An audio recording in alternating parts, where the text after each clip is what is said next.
This is uRoutine's You Are Infinite podcast, the show where host Ed Johnson explores the daily habits, routines and stories of world-class thinkers and doers.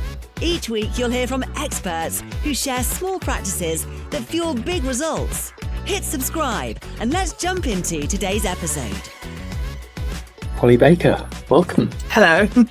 Award-winning international pole dancer, head of customer success for Pushfar, tech startup that we used to work at together, running a business for the pole industry, the pole PA, and within that competing, teaching and performing as well.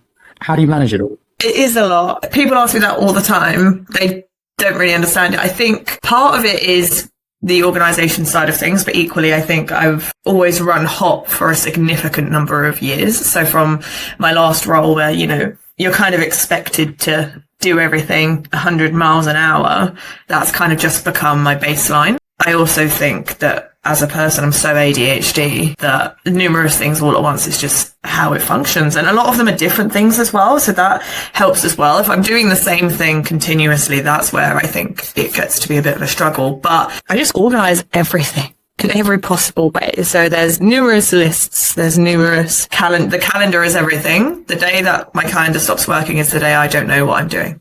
I will just not turn up. Because I won't have a clue. So even things like if the dog's getting a walk with the dog walker, that's in the calendar. Lunchtimes are in the calendar, like time where I just need to focus on something is in the calendar. I would say my entire life is based around my Google Calendar.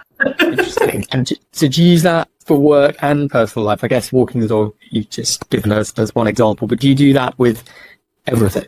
So the corporate calendar, so that Pushfar calendar, that's mostly desktop, but everything is on my phone. So all of the calendars for all of my emails and including work is on my phone. So collectively that phone calendar is the source of truth.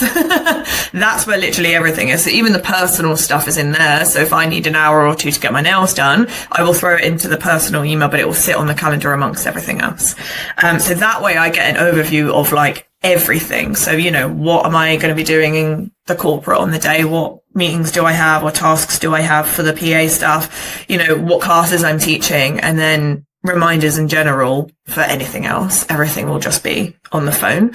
And then each calendar also has its desktop tab open.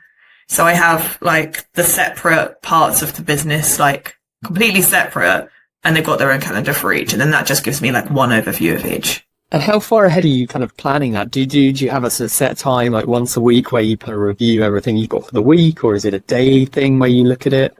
I have in mind what's coming up, but the busier it gets, the less of a grasp I have on it.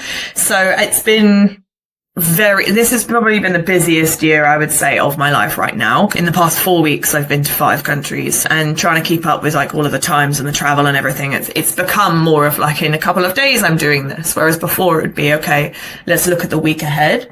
The other thing that I was doing and that I've stopped doing, which is not helping me at all, is taking out blocks on my weekends. So I had weekend blocks that were specifically for rest or specifically to not do anything and then just having a free day. I did that, I think, for the first 6 months of the year. And then I was like, I will do the rest later. And then I just didn't. And then my weekends got a bit crazy because I didn't check all the other weekends before booking things in. That's how you end up traveling non-stop all the time. So I would always recommend actually just setting one weekend a month for nothing. Literally nothing. And even if you then fill it with a social activity or your training or work just comes up, at least you have that you then have that additional time that you can then do extra work. Because I was finding as well that I was having flights at 4 a.m. or something disgusting, but I hadn't given enough time for myself to do the PA work I needed to do. So then I had to stay up and just do it before. So then I go to sleep at 1. It's just about staying on top of everything, and I'm not perfect at it at all. I'm very lucky that the way my brain works, I'm able to do things efficiently. So if I do need to catch up, I can do it, and I can do it really quick. You need to just think ahead and also give yourself that rest time, because the more rested you are as well, you'll be able to find that your productivity increases tenfold. After I came back from my holiday in Peru, and granted, it was not a restful holiday. I was walking a lot. I still came back and I was just ready to smash like everything out, because I'd had a little bit of that mental time off. So I think that's also really important. And I also find the same physically as well. So anyone who is physically active, I do perform better. So competitions and things like that, take that physical rest days beforehand. You know, even though I'm teaching and doing all of the training and stuff for it, if you take that physical rest, you will then see a better result for what it is that you are performing after that. So the same works with the mind. So that's what I've kind of learned. Holidays, rest. You said that you went on holiday to Peru and it was not a restful holiday. Do you ever have a restful holiday? Like, do you have a holiday where you just lie on a sun lounger? Is that you? No, I don't. So so most of the holidays I take will probably be like pole retreat holidays, so that I can train alongside, just because that's part of the enjoyment. And, you know, if I can expense things, I will expense things. But yeah, the Peru trip was the only holiday I had where I wasn't working. So that's the only time I actually said to my pole PA clients, I am not here. So even when I went away to Thailand, I was still here. Like if I go away on a weekend, I'm always here all the time. That was the only time I was off of everything. And I don't really do well with sitting on a sun lounger. For starters, I burn really easily. So there is no tan here. There is only burn. But I get incredibly bored because my mind is so used to doing everything all at once. So even if I am at home watching TV, I will be doing something else at the same time. Unfortunately, I just don't stop.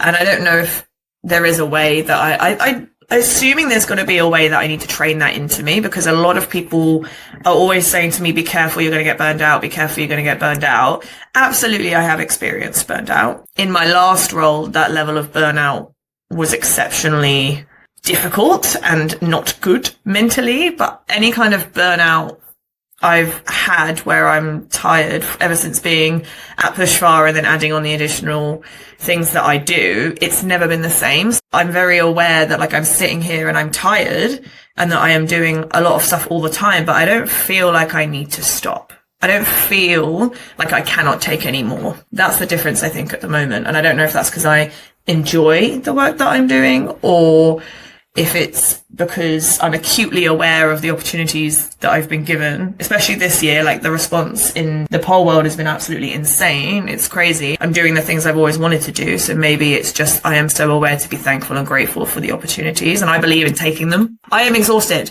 Take the opportunities anyway. You just take them because you don't know when they're going to come about. Yeah, I've never felt a burnout that is, at least not now. I've never felt a burnout. So as of right now, I am still going. I'm like the Duracell bunny. But I'm fairly sure they do run out of batteries. False advertising. Fingers crossed that doesn't happen. You keep going, unlike, as you say, the Duracell bunny. Yeah. You've got what I imagine a lot of people would picture as kind of the dream job, in that you've got the work you're doing is the work that you love. You've got the side hustle. You've got the day job. You get to travel. How did you get to that point? And do you see that as sort of everything that you've wanted to do? And was it a deliberate thing? No, it wasn't deliberate at all. Albeit though it didn't fall into my lap. For me, I was never really aware of how quick and how efficient and how organized I am in comparison to other people. I just thought that this was a given and that everyone was like this. Turns out they're not. Turns out some people really struggle to get organized. They really struggle to plan things and do the general boring admin. For me, I think as soon as I started working at Pushfar, that's when things started changing, because the mental taxing my last job had on me was catastrophic. I couldn't do anything else because of the position I was put in. But ever since ever since I was in a healthy workplace, that's where things kind of started to shift a bit. And then also I think confidence is a big part of that as well. And I think that does come hand in hand. So when you're no longer mentally bogged down with a toxic work environment, you know, your confidence, you've got space and time to like grow, learn more as well, and then be able to figure out what it is that you want. But I just kind of got to that point where I realized that actually it's you can do things by yourself. You don't have to rely on an employer or corporate just because that's the only thing you've ever known. And granted, you might not know how to do things by yourself. Doesn't mean that you're not able to do it.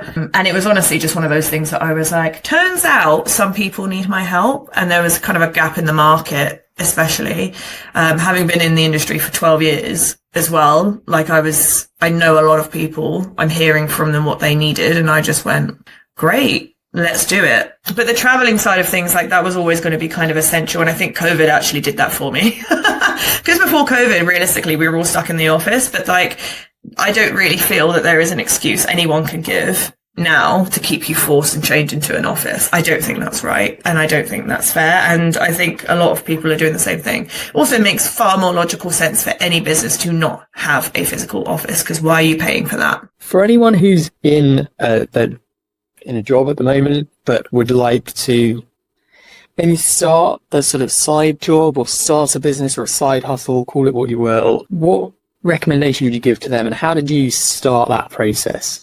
With the pole industry, everything is on social media and Instagram. That is your number one place. There's detriments to that because everyone knows everyone. We're small, but we are big. The detriments would probably be if your business is on social media and something happens, everyone will know about it. Equally, if your business is on social media and something happens, everyone's going to know about it. So there's pros and cons in exactly the same kind of context. I already knew that there was a massive market there because I already knew all of them because I'm already on social media. So I already had a huge baseline of like people that I knew would help me share things. But even if they didn't, I know so many people that it was going to be quite easy for me. But the most important thing I would say is know your market and know where to find them more than anything. And I already very thankfully had that. But if you know that already, so I don't know about other industries and where they all live, but they all live somewhere. There are communities everywhere. So whether it's Reddit or Facebook, which I don't really think there is, but I don't know, the youth of today like Snapchat. I don't know, but I'm fairly sure there is something in that as well that you can utilize. But find your community, find the people, connect with them. That's the most important thing. Social media has that power that you're able to connect with people. I've got really good friends of mine that I've never met in person, but they're all over Instagram. So that's the best way of doing it. And if they're really your friends, then they will help you. They will help share it. They will help market it. And then I think have an idea of what it is that you're actually going to be doing. So find the market, find how you can appeal to them, find how you can share amongst them, and then figure out what it is actually that you are going to be doing and you're better at doing. For example, I started this thing being like, yo, I can help you with admin. You like, just give me your emails to sort out. I love that. Oh my God, it's like my favorite task. The amount of people that give me like an inbox with 1,000 things in it. And I'm like, oh, fun. And then I make them little folders and I move them all into folders. And then I go, look, it's empty. And they go, oh my God. And I go, oh my God, I know, no need to thank me. That's always my favorite task. I love organizing inboxes. Mine's always empty, you see. That's why I can't deal with it if there's things in an inbox. It makes me very upset and nervous. Like when your friends show you their emails and there's like 5,000 unread and you just, it makes me just want to cry. That was my kind of initial thing because I had so much knowledge of the industry, right? So the pole industry, the businesses within them, you're thinking pole studios, retreats, you've got clothing brands, you've got intensives, which are like similar to retreats, but mostly like smaller competitions, very popular ones at the moment, online studios, that type of thing. So there is like this whole bunch or individual instructors who are like pole famous and they travel the world and have schedules organized and tour, blah, blah, blah, blah. So there's a very small collective and it's just about the skills that you have and what you can offer and how you can apply it to them. So I was like, oh, I know how to do this. That would be really helpful for this and this. And then it was just spreading it out amongst that. What I didn't expect was everyone to come to me and be like, Holly, I really need help with social media. And I'm sitting there just like, okay, well, I can make you a pretty reel. I can like put the reel together with some music. I can use CapCut, but I have so many social media accounts now that I've got 3 phones. So I have my main phone, which has some clients on and my own stuff. Then I have some clients on here, and then this one's got my newest client with 4 accounts on. So I have 3 phones now for all of the Instagram accounts of which I run. I do know why. It's very important. Instagram is like the biggest social media app. If you can crack Instagram, it's great, but it's also unreliable and it's not very nice to our industry. But either way, it's really easy for me to make posts because I'm so quick. Like me and Canva are like this. I am best friends with Canva. I was in the top 1% of Canva according to my bank. I'm now a social media manager despite having absolutely no experience in social media management, but I keep up to date. I create fun posts. Everyone's happy. Let's talk about the pole industry.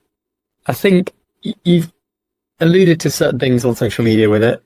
I think there's a lot of probably misunderstanding about it or misconceptions about it.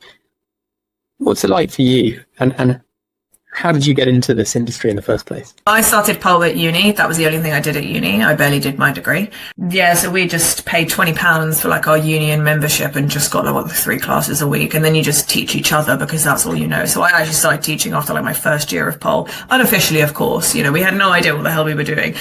We weren't insured. We weren't qualified. We weren't nothing. We didn't know anything. So there's a whole world outside of university societies that we also didn't know about. 12 years ago, pole was very much fitness focused because we live in a society that is fitness focused and not recognizing the fact that pole came from stripping and the whole history of that. So it was very much back then an erasure of that initial culture because, again, society and the stigmas surrounding that. So pole sport was very much in at that point.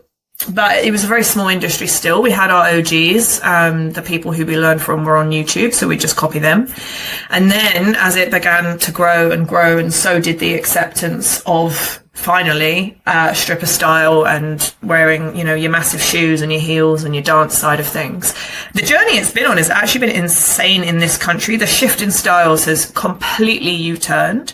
Instagram came about and then that became a place for us to connect more with on a global scale.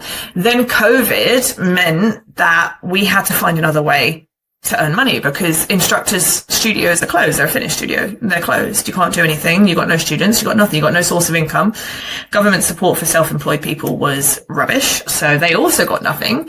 I had a friend who had just started her career as a pole instructor because she loved it. So she left her corporate job, became a pole instructor. COVID hit, but because she hadn't been self-employed for a set amount of time, she had literally no support, no money, no nothing. Everyone turned to online and that really, really changed the game because everyone was like, why aren't we doing this on Zoom? So then suddenly these pole classes became on Zoom. I remember that the manufacturer, like one of the biggest manufacturers, X-Pole, they were like, we have sold out of home poles across the world right now because everyone had just bought home poles, set up Zoom and started doing online classes. And what that then meant is that you are making way more connections on a global scale that's bigger than social media in a more personable way. So it just opened like so many doors, but created a lot of competition for in person as well. It's been crazy, the shift of what it's done. And it's just blown up like beginners as well. So they can obviously do it all online now as well, which is crazy.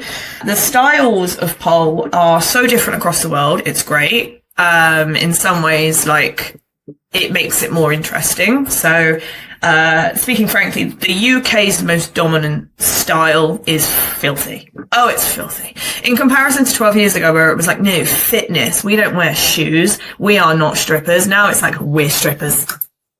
We are now it's genuinely the style is literally filthy, and that will depend like on just how it works. And then if you go to like Eastern Europe, that's completely different. They don't know what that kind of style is. So what they would do you'd call it something like flow, which would be like continuous movement. And then you would also talk about like hard style, which would be more dynamic, tricks based, fast, intense, kind of madness in the heel space anyway. And whilst sport pole is still popular, it's still pretty dominant across the board. I would say there's definitely been more of a shift into heels-based pole dancing. It's like it's come a whole full circle, and the recognition back to the original roots of pole is coming back. What that does also mean, though, is that there are specific laws in certain areas of the world that then affect what we can advertise and market. So obviously we're on social media, we're marketing ourselves, we're marketing our business. It's a pole studio, you know, whatever.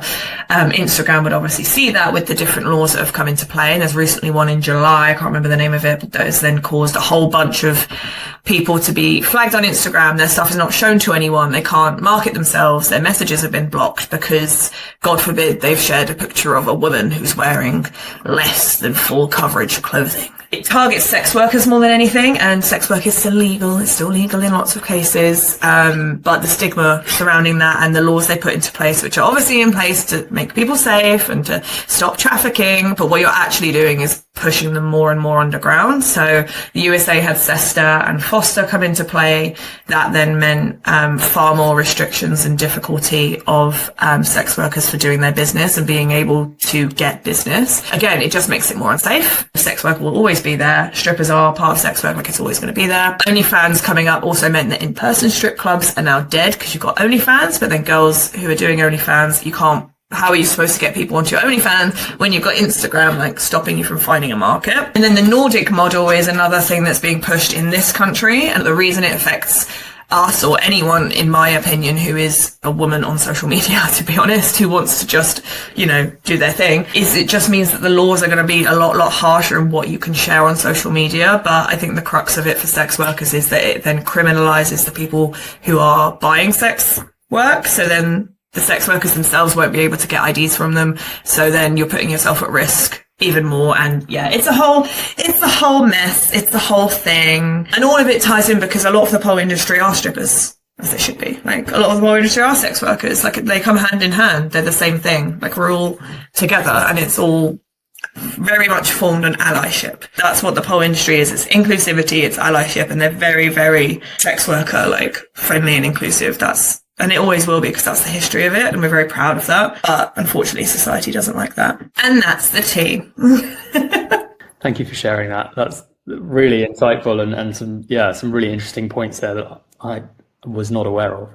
What you were talking about earlier with how you have numerous social media accounts, numerous inboxes, lots of calendars all in one. What strategy do you have for kind of coping with that? Do things ever get really stressful? I imagine they do. And how do you then cope? Yeah, it can get very stressful. I think the thing is that I'm finding, and this is something I need to figure out, it gets stressful for me because I don't like having things not done. So I don't like having things that need to be done. I have to do them immediately. And so I'm trying to, like emails, for example, I'm trying to learn to be comfortable with having an email in the inbox that is not replied to within 2 minutes. So that's the thing I'm working on right now, is trying to actually space things out and not do them all at once and sit with that kind of uncomfortableness and not try to beat myself up about it. And like, when I come back from holiday and I've got all of these things to do, I stress about it more because I have things to do. Whereas actually, the minute I'm on my laptop, it takes me like an hour to get through everything. So it's really not that deep and not that dramatic. And whilst my clients are mostly like, oh my God, you can do that so quickly, I'm just there like, yeah, I didn't see the problem. I mean, I'm sorry for the delay. And they're like, Holly, it's been like 3 hours. And I'm like, I'm so sorry for the delay. I'm sorry that it took 3 hours. Does it ever get too much? Sometimes, but then like, define too much. Do you know what I mean? Like, what is the repercussions of too much? Like I said, like before, I've not had a mental breakdown yet for a while, so that's nice. My last job, I had a couple because it was absolutely crazy. It's not ever reached that point. Don't get me wrong. Like, I came back and I had so many things to do. Like, I think the life admin is the problem, really. Like, I don't have copious amounts of time to do the life admin, to do the washing, to do the hoovering, to sort the dog out. That's the thing that ends up taking a massive backseat, that I'm just like, oh my God, I've got to do all the cleaning. And that ends up being more a problem. If I've got things that are like tasks urgent to do that I need to sit down on my laptop, but I've also got a bunch of physical things I need to do. Like, if I physically need to be somewhere, that's where the difficulty is. But I also find the social media part, though, the reason I can do that quite a lot is because I can just do it on my phone. I can do it on the train, do it in the car. Most of the sheets or anything else I have on here, if I need to update them, I can just do it all from my phone. I can do that just before classes. Generally at any point I'm so quick that I'm able to just do it on the go. So Final question. What's next? What does the next 6 months, next year look like? What's coming up? yeah, quite a lot. Competing the end of this month and then in Malta in September. And then after that, we physically need a break because my body, is only human apparently. So you can't keep running it hot. My mind is fine. My body is not. But, yeah, I've got a lot of actual things. Like I'm judging a few comps. Teaching quite a few workshops this year. I imagine things will calm down next year. It usually does. But a couple more trips, mostly pole-related trips. Work-wise, I mean, hell, I may have a few more clients come on board. I don't know. I never know till it happens. They tend to come all at once. I'm hoping to get a few more to create more of like a stable kind of balance. And then I don't really know. I think moving forwards, I've always been interested in doing this full time, but it's a fickle industry. You have to be in with the fashion to get continuously booked, but you've also got to be versatile and relevant and everywhere all at once to be continuously booked. You have to think realistically about what your body can do at the level of intensity it can do, because I can't guarantee that physically I'm going to be able to compete all of the time. And I've been doing this 12 years. So it's, yeah, it's a lot. But I think definitely the competitions we're doing next year are not UK based. Been doing that too long. So a couple of competitions, traveling. I think I want to go to Japan. And then I'm hoping to build up the PA client base, to be honest. And then depending on how the rest of the year goes, we could look at shifting away from the corporate life. Holly, thank you so much for joining us today. It's been really eye-opening, insightful. I've certainly learned a lot. For anybody listening who is interested in finding out more, where can they go, if anywhere, to find out more about what you do? I live on Instagram, which is, yeah, as I say, it's a double-edged sword, that. Pole PA is on Instagram. It's just the Pole PA. I'm on Instagram. It's Bakersaurus Rex. All of my clients are on Instagram. So, yeah, numerous, if you were ever interested in how to manage numerous things in your life, you're welcome to ask questions away. You can also email me at thepolepa@gmail.com if you had any questions as well, or just wanted to connect. That's fine. More than welcome. Fantastic. Holly, thank you so much for joining us. Thank you to everybody listening, and have an awesome rest of the day wherever you are.